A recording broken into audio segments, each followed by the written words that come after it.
Saludos a todos, ya hoy 30 de diciembre, finalizando el año 2024, quiero dar a conocer la posición de nuestra organización con respecto a las estrategias en las que debe enfocarse la nueva administración norteamericana con respecto a Cuba, principalmente Donald Trump y Marco Rubio. Y dice así: Centro de Estudio para la Democracia Proactiva José Ignacio García Hamilton. Iniciativa para el reemplazo político en Cuba. El Centro de Estudio para la Democracia Proactiva José Ignacio García Hamilton tiene como objetivo buscar cómo implementar en Cuba todas aquellas iniciativas que posibiliten el reemplazo del sistema político, económico y social impuesto por un régimen totalitario hace más de 66 años. O sea, ya cumplimos 66 años de dictadura.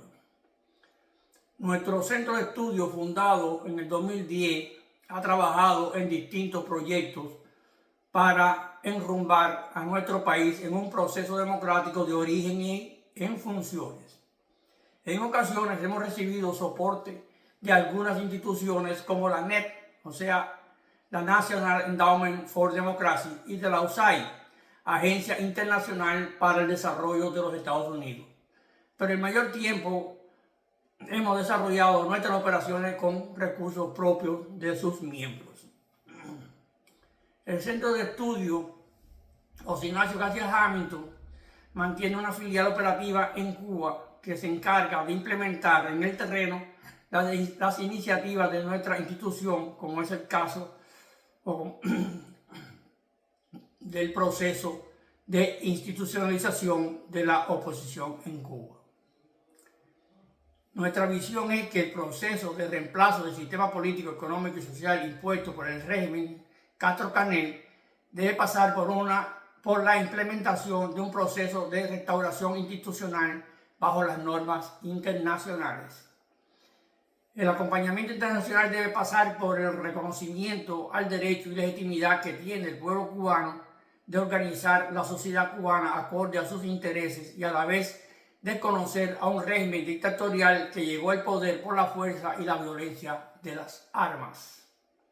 Se tiene como precedente el desconocimiento al gobierno de Nicolás Maduro. No es coherente mantener el reconocimiento al gobierno cubano cuando la condición política de Venezuela es una consecuencia directa de los propósitos e intereses del régimen cubano y de los intereses en el continente de potencias extranjeras como Rusia y China. Por tal motivo, debe condicionarse cualquier negociación con Rusia por la guerra en Ucrania a la injerencia de Rusia en países del área como Cuba, Venezuela y Nicaragua. Por tal motivo, debe cambiarse la percepción de que todo apoyo directo a la liberación del pueblo cubano por parte de los Estados Unidos es una política de desestabilización de un gobierno extranjero.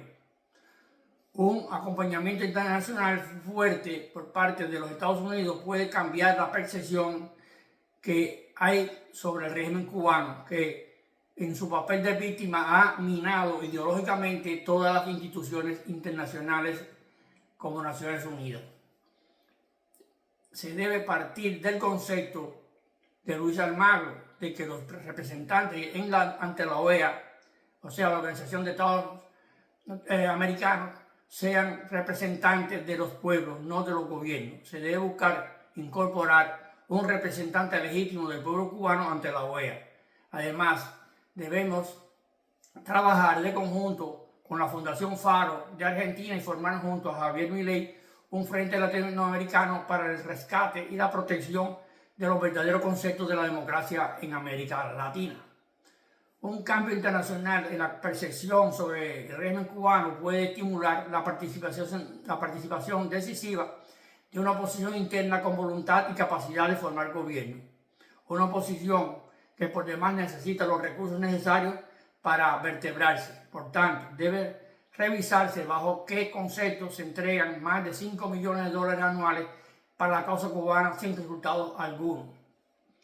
También debe buscarse los mecanismos para limitar la fuente de financiamiento del régimen cubano, como sería sustituir la red de comunicación actual por la cual el régimen recibe millones de dólares por el concepto de recargas telefónicas. Una red de internet alternativa acabaría con esa fuente de financiamiento y aportaría ventajas en la libre comunicación.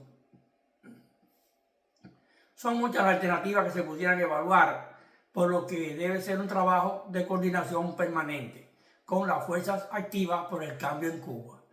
Atentamente, Centro de Estudios para la Democracia Proactiva, José Ignacio García Hamilton. Hasta aquí el texto de nuestro comunicado, pero es bueno abundar sobre nuestros planteamientos, porque nos preocupa que la próxima administración se enfoque y se desgaste en medidas que no van a dar los resultados deseados, como son la persecución de las remesas, los viajes a Cuba y el envío de paqueterías. Las medidas para Cuba deben enfocarse en las operaciones del régimen y dedicar los recursos existentes para proyectos que consoliden el proceso de transición política a la democracia y eliminar todos aquellos proyectos que están dilapidando más de 25 millones de dólares al año sin resultado alguno. Un ejemplo es Radio Martí, que ni hay interés de la audiencia en Cuba, ni la logística para escucharla. No hay radios en Cuba casi, ni batería, ni electricidad.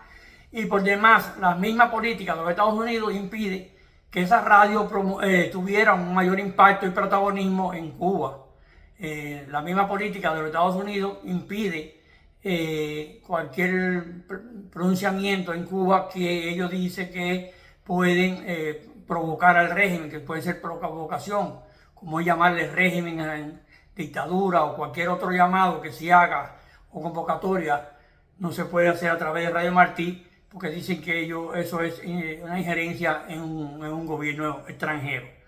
Y la misma política de Estados Unidos es la que impide entonces tener un mayor impacto y protagonismo en Cuba de Radio Martí. También hay un cúmulo de organizaciones que gastan millones de dólares en proyectos para Cuba que no tienen ningún impacto. Y el ejemplo es que muchas de ellas ya tienen más de 20 años utilizando miles de dólares en Cuba y no tienen ni siquiera una fuerza capaz de movilizarse para una acción determinada. Finalmente hago un llamado a todos los líderes de organizaciones en Cuba, organizaciones que luchan por un cambio en Cuba, que levanten sus voces a ver si esta administración nos escucha e implementa las medidas necesarias para no quedarnos con la expectativa solamente y sin resultado alguno, como ha pasado tantas veces. Así que por eso me despido por hoy, deseando lo mejor para todos y para el pueblo cubano en el próximo año. China, 82 millones muertes. Cristo es el cáncer de la humanidad. Unión Soviética, 20 millones de víctimas. Cristo es el cáncer de la humanidad. Corea del Norte, sumando millones más. Cristo es el cáncer de la humanidad. Vietnam, 3.8 millones. Cristo es el cáncer de la humanidad. Afganistán, 1.5 millones más. Cristo es el cáncer de la humanidad. Alemania y Europa del Este, 2 millones. Cristo es el cáncer de la humanidad.